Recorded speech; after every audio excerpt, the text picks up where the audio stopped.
차교수와 문제풀이 시간입니다. 74번째 시간으로 오늘도 빗면과 도르래 문제인데 오늘은 빗면 문제가 되겠습니다. 움직이는 경사면 위에 물체가 있는 운동으로 재미있는 문제입니다. 자, 문제는 이렇게 생겼습니다. 여기에 경사면이 있고 이 경사면이 마찰이 없는 수평면 위에 놓여 있습니다. 그리고 여기에 다른 물체가 이렇게 놓여 있죠. 그리고 여기서 이 경사면을 밀 때, 수평 방향으로 밀 때, 이 수평 방향으로 미는 힘의 최대값을 구하라. 어떨 최대값이냐면 이 위에 놓여 있는 이 M이 미끄러지지 않을 최대값. 그래서 경사면에서 위아래로 움직이지 않을 최대값입니다. 이때 이 질량이 스몰 m인 물체와 경사면 사이에는 마찰이 있습니다. 여기에 무엇이 주어졌냐면 정지 마찰 계수가 주어졌습니다. 그랬을 때 어떤 힘으로 밀면 최대로 가장 큰 힘으로 밀면 이게 여기에 정지하고 있겠느냐라고 하는 것이고, 그때 이 작은 물체에 작용하는 수직 항력을 구하라라고 하는 것이 두 번째 문제가 되겠습니다. 자, 이런 문제 풀 때는 항상 운동방정식을 적용하는 것이니까 지금 계속 이런 운동방정식을 적용할 문제가 나오면 꼭 이야기를 하죠. 운동방정식을 적용할 때는 물체마다 따로 적용한다. 우리 이 문제의 경우에는 물체가 몇 개 있습니까? 물체가 두 개 있죠. 경사면과 경사면 위에 있는 물체. 그래서 이 두 물체의 운동방정식을 따로 적용해야지 되겠습니다. 그렇게 적용하기 위해서는 어떻게 하냐면 각 물체에 작용하는 힘을 모두 찾아야 되겠죠. 그리고 나서 물체마다 기준계를 정한 다음에 각 축 방향의 운동방정식을 세운다라고 하는 거, 이 네 가지는 항상 잊지 말아야지 되겠습니다. 그리고 특히 기준계는 내 마음대로 정할 수 있다. 그래서 편리하게 정한다라고 하는 거죠. 오늘 문제는 마찰력을 이제 잘 알아야지 되기 때문에 마찰력에 대해서 조금 복습하기로 하겠습니다. 이 마찰력에 대한 것은 차교수 물리 제6강 지번째 강의에 이제 설명되어 있는 부분을 여기에 다시 한 번 더 반복합니다. 마찰력은 무엇이냐면 물체가 움직이거나 움직이려는 방향과 반대 방향으로 작용해서 물체의 운동을 방해하는 힘인데, 이 마찰력은 두 가지 종류가 있습니다. 하나는 면과 면 사이의 마찰력입니다. 그래서 여기 접촉한 두 면 사이의 마찰력. 또 하나는 유체초 속에서 물체가 움직일 때 작용하는 마찰력입니다. 여기 꿀이 있으면 꿀 속에다가 쇳덩이를 넣더라도 쇳덩이가 푹 빠지지 않죠. 이때 그 유체를 통과할 때 유체가 물체에 작용하는 마찰력. 바로 그런 마찰력은 어디에도 작용하냐면 이 낙하산에도 작용합니다. 우리 문제에서 나오는 마찰력은 이 접촉한 두 면 사이의 마찰력이기 때문에 이 접촉한 두 면 사이의 마찰력에 대해서 조금 더 자세히 알아보겠습니다. 접촉한 두 면 사이의 마찰력은 또 몇 가지로 나눕니다. 첫 번째가 정지 마찰력입니다. 정지 마찰력이라고 하는 것은 물체가 움직이지 않을 때 마찰력이 아니라 접촉한 두 면이 상대적으로 움직이지 않을 때, 다시 말하면 상대적으로 움직일 때는 비벼질 때지죠. 그러니까 비벼지지 않고 같이 가면 정지 마찰력이 되겠습니다. 그래서 마찰력을 받는 물체가 가속도가 0이라는 조건으로 정합니다. 이 정지 마찰력은 그래서 운동 법칙으로 정해집니다. 우리가 면과 면 사이의 마찰력을 정할 때 수직 항력에 비례하는 마찰 계수가 주어지고 수직 항력에 비례한다라고 해서 마찰력 계산하는 경우가 있죠. 정지 마찰력은 그렇지가 않습니다. 정지 마찰력은 항상 그 물체의 가속도가 0이라는 운동 법칙에서부터 정해진다. 그러면 수직 항력에 비례해서 정해진 건 뭐냐면 최대 정지 마찰력입니다. 접촉한 두 면 사이에 마찰력이 작용해서 비벼지지가 않는데 그때 여기에 외력이 점점점 더 크게 작용하면 드디어 비벼지기 시작하는데, 그 비벼지기 시작하기 직전까지의 마찰력, 이건 가장 큰 정지 마찰력이라고 할 수 있겠습니다. 그래서 이게 최대 정지 마찰력이고, 최대 정지 마찰력의 경우에는 그 최대 정지 마찰력을 결정하는 식이 있습니다. 그 식은 수직 항력에 비례한다라고 하는 것이죠. 그리고 이제 일단 정지 마찰력이 이제 최대 정지 마찰력보다 더 마찰력이 커지면 그 다음에는 이제 면과 면이 서로 비벼지는데 이럴 때는 운동 마찰력이 작용합니다. 운동 마찰력도 역시 계산하는 식이 있습니다. 이것도 역시 수직 항력에 비례하고 그 비례 상수가 바로 운동 마찰 계수입니다. 그러면 정지 마찰력을 다시 한번 보겠습니다. 여기에 지금 이렇게 무거운 물체가 있는데 무거운 물체를 내가 밉니다. 그러면 정지 마찰력은 얼마가 되느냐? 내가 미는 힘과 크기하고 방향이 반대이게 됩니다. 내가 더 세게 밀면 정지 마찰력도 더 세집니다. 왜 그렇습니까? 이게 지금 움직이지 않으니까. 움직이지 않으면 뭐라고 얘기할 수가 있습니까? 가속도가 0이다라고 얘기할 수가 있습니다. 처음에 움직이지 않았는데 계속 움직이지 않으면 그건 가속도가 0인 것이죠. 그래서 물체를 밀어도 물체가 움직이지 않는 것은 정지 마찰력이 작용하는 것이고 이 정지 마찰력은 어떻게 구하냐면 아까도 얘기했지만 운동 법칙을 적용해서 구한다. 내가 작용한 힘의 크기하고 정지 마찰력의 크기가 같다라고 하는 것이 바로 운동 법칙을 적용해서 구한 결과입니다.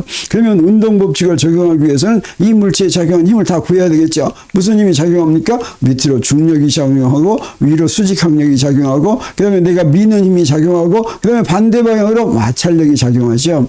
이게 정지 마찰력이라고 한다면 이것을 적용하기 위해서는 우리 항상 어떻게 해야 됩니까? 이거 뭐 쉬운 문제니까 눈으로 봐도 바로 답을 알지만 그 방법은 뭐냐면 기준계를 먼저 정하는 거죠. 기준계를 그래서 자 내가 미는 쪽을 플러스 x 위쪽을 플러스 y로 이렇게 정할 것 같으면 그 다음에는 이제 운동 방향이 어떻게 세웁니까? 각 축 방향으로 세우죠. 그래서 x축 방향의 운동 방정식은 f 빼기 스몰 f 내가 미는 힘 빼기 정지 마찰력입니다. 그게 max인데 움직이지 않으면 ax가 0이니까 어떻게 됩니까? f는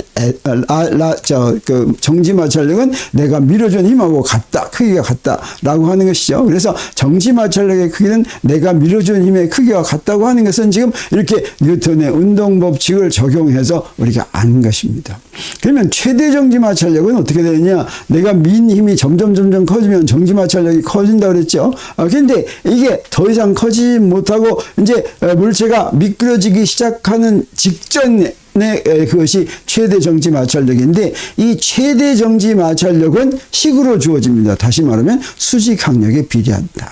수직 항력이 2배면 최대 정지 마찰력도 2배가 된다라고 하는 뜻이 되겠습니다. 그래서 그 비례 상수를 최대 정지 마찰력은 수직 항력에 비례하는데 요거 mg에 비례하는 게 아닙니다. 수직 항력에 비례합니다. 그 굉장히 중요합니다. mg는 지구가 이 물체를 잡아다니는 힘이고 수직 항력은 뭐냐면 면이 물체를 미는 힘입니다. 그래서 마찰력은 면이 물체를 미는 힘, 서로 밀죠. 이 면이 물체를 밀면 물체도 또 면을 밀죠. 반작용이 이렇게 면과 면 사이에 작용하는 힘에 비례한다라고 하는 것이 바로 최대 정지 마찰력은 수직 항력에 비례한다라고 하는 뜻이 되겠습니다. 자, 그러면 그 비례 상수를 우리가 뭐라고 부르냐면 정지 마찰 계수라고 하고 이 정지 마찰 계수는 어떤 특징이 있냐면 이 면이 넓다고 해서 정지 마찰 계수가 더 커지지 않고 무엇에만 결정이 되냐면 면과 면 사이의 성질에 의해서만 결정이 된다고 하는 것이죠.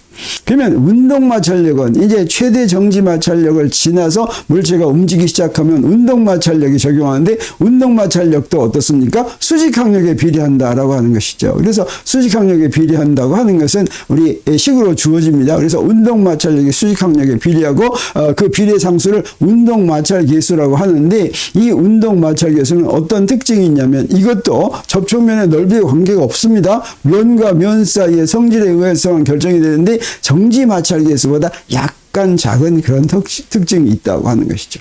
그래서 이런 정지 마찰력을 공부할 때 무엇을 이용하면 좋냐면 경사면을 이용하면 여러 성질을 알 수가 있습니다. 여기 경사면에 이렇게 물체를 놔두고 이 경사면 이렇게 하면 이 경사면에 힘이 작용하죠. 어떤 힘이 작용합니까? 중력이 이렇게 작용합니다. 또 어떤 힘이 작용합니까? 수직 항력이 작용하죠.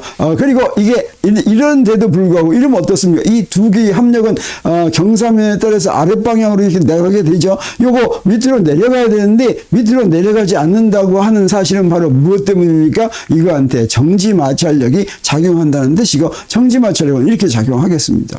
그러면 이 정지마찰력은 어떻게 구하느냐? 이건 수직항력 가지고 구하는 것이 아닙니다. 자, 이건 뉴턴의 운동법칙으로 구한다고 하는 거죠. 뉴턴의 운동법칙을 적용하기 위해서는 우리 무엇을 해야 됩니까? 네, 이렇게 기준계를 정해야 되죠. 기준계를, 자, 이렇게 다르게 정해도 상관없습니다. 자, 이렇게 정하겠습니다. 그러면 우리 이렇게 정하고 나서는 우리 무엇을 합니까? 요 각이 세타라고 한다면, 경사각이 세타면 바로 중력하고 이 수직항력 사이의 각도 세타죠. 그러면 여기에 X축, 우리가 정한 기준계 X축 방향 성분의 운동 방식을 쓸 수가 있습니다. 그건 바로 뭐가 됩니까?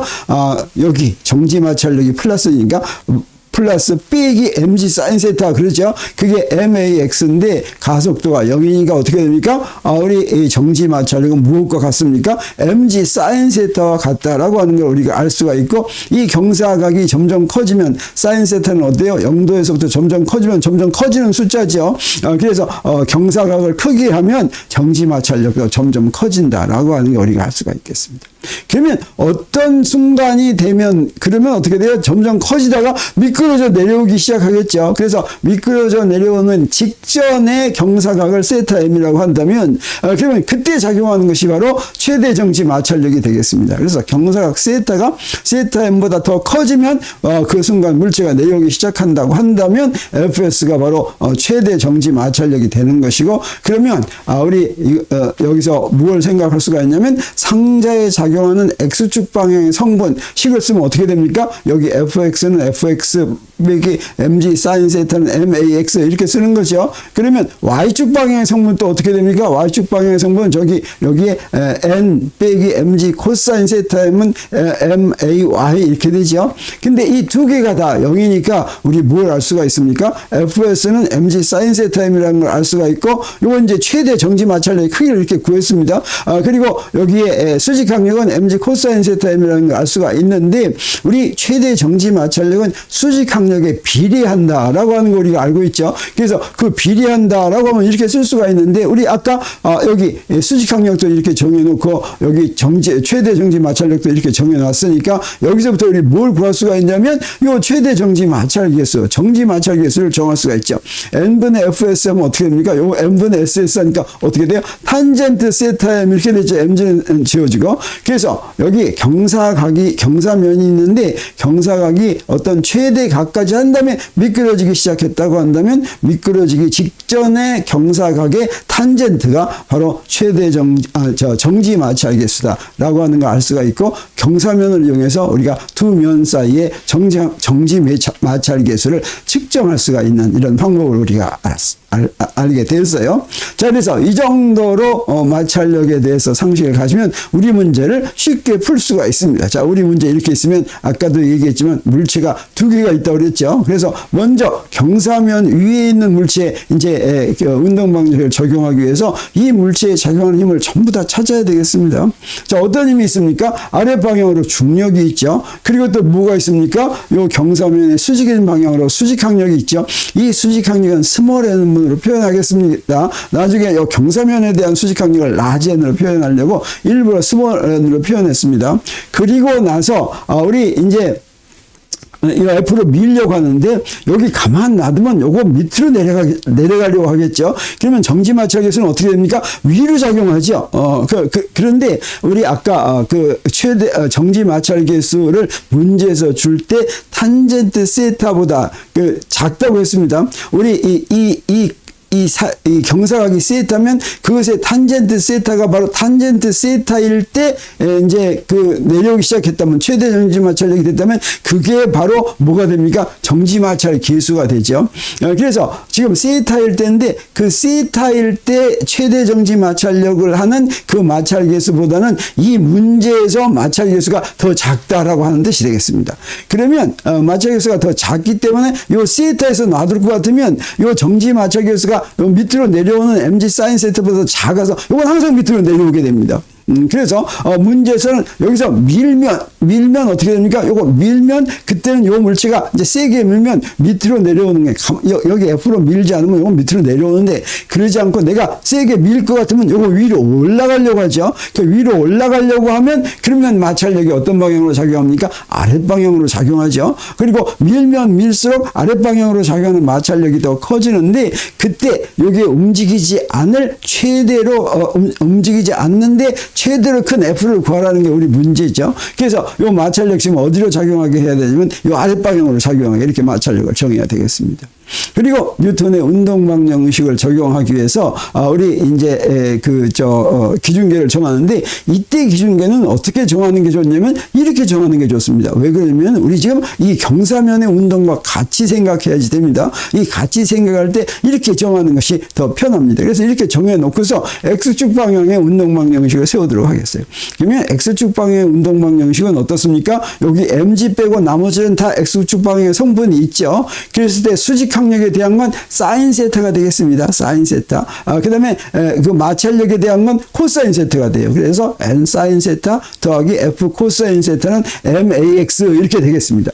그리고 y축 방향의 운동 방향식이 어떻게 되냐면 네 저기서 위쪽 플러스 방향은 이거밖에 없죠. 수직 항력밖에 없죠. 요건 뭐가 되냐면 n 코사인 세타가 되겠어요. 그래서 n 코사인 세타하고 요거 두 개는 아랫 방향이니까 마이너스 f 사인 세타 마이너스 mg는 may 이렇게 되겠습니다.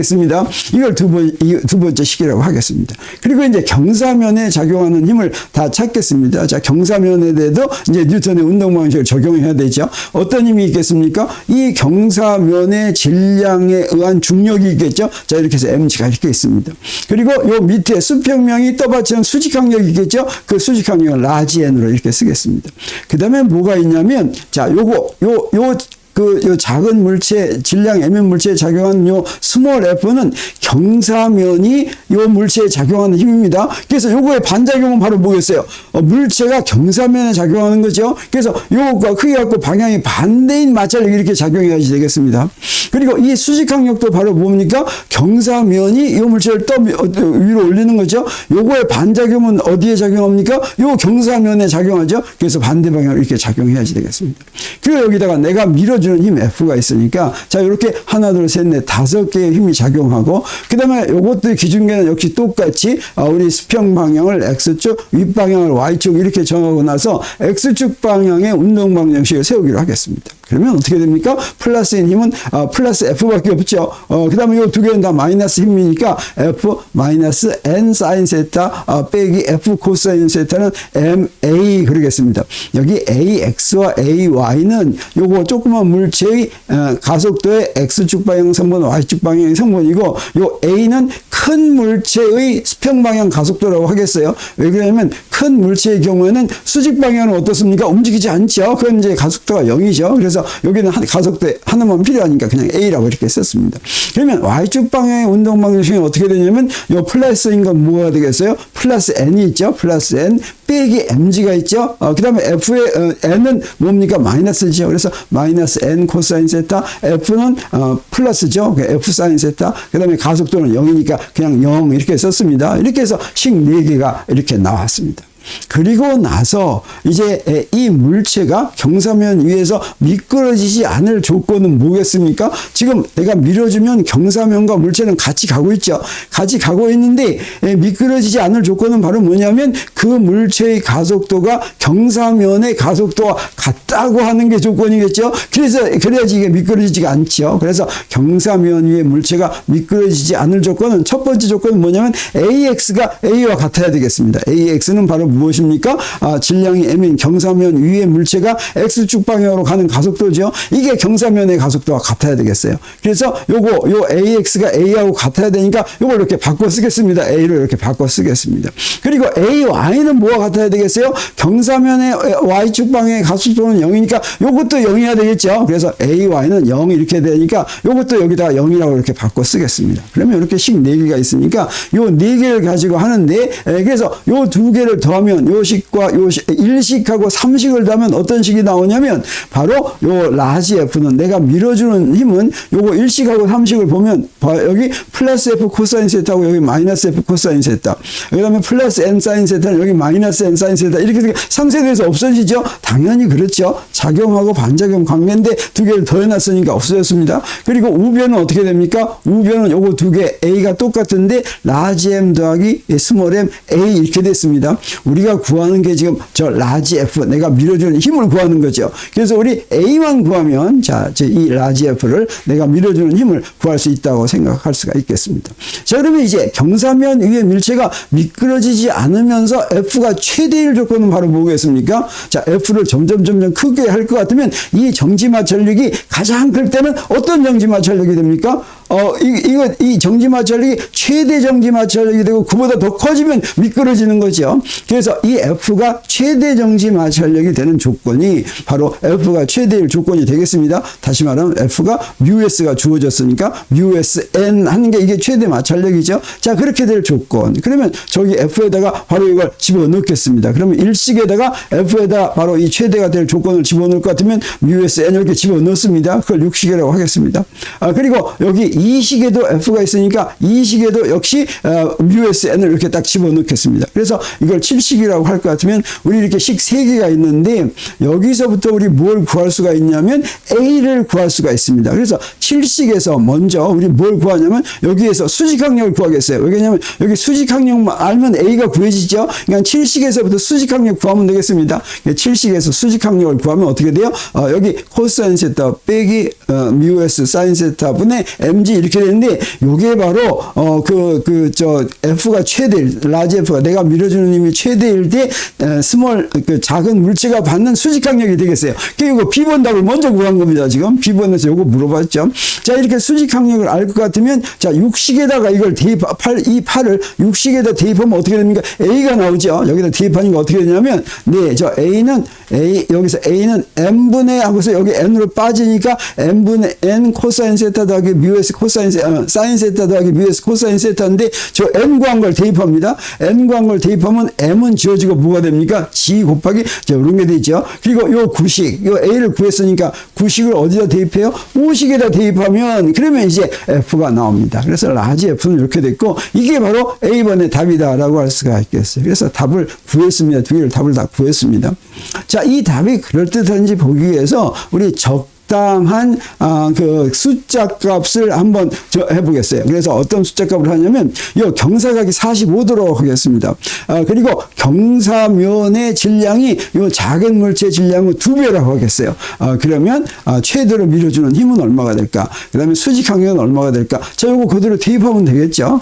그래서 대입한다고 하는 건 라지 m에다가 2m 대입하고 그 다음에 사인 세타에 세타에다가 45도 대입하면 사인 세타나 코사인 세타나 45도는 전부 다 루트 2분의 1이죠. 저걸 대입하면 어떻게 됩니까? 저기에서 라지 m 더하기 스몰 m 3m이니까 3mg 한 다음에 루트 2분의 1 전부 다 대입했습니다. 그랬더니 루트 2분의 1이 다 없어지고 뭐가 나옵니까? 3mg 1-μs 분의 1 더하기 μs 이렇게 됐죠. 그리고 수직항력에도 또 똑같이 여기 루트 2분의 1을 대입할 것 같으면 루트 2를 갖다 위로 올릴 것 같으면 어떻게 됩니까? 요거 1-μs 분의 mg 루트 2 이렇게 되는 걸 우리가 알 수가 있습니다. 자, 이렇게 해서 우리 마찰이 없는 수평면 위에 있는 경사면이 있는데 경사면 위에다가 물체를 올려놓고서 밀어줄 때 그때 이제 경사면 위에 있는 물체가 이제 미끄러지지 않을 이런 조건 같은 걸 적용해 봤죠. 자, 이 문제 푸는데 핵심은 바로 무엇입니까? 물체마다 뉴턴의 운동방정식을 적용하는데 그때 어떻게 하느냐 물체마다 작용하는 힘을 다 찾은 다음에 그 다음에 기준계를 정하고 기준계의 축방향으로 운동방정식을 풀어서 문제에 있는 조건을 풀 것 같으면 답이 자동적으로 나온다고 하는 걸 우리 알았습니다. 자, 이렇게 해서 빗면에 대한 7번째 문제 여기서 마치겠습니다. 또 다른 문제로 여러분을 찾아오기로 하겠습니다.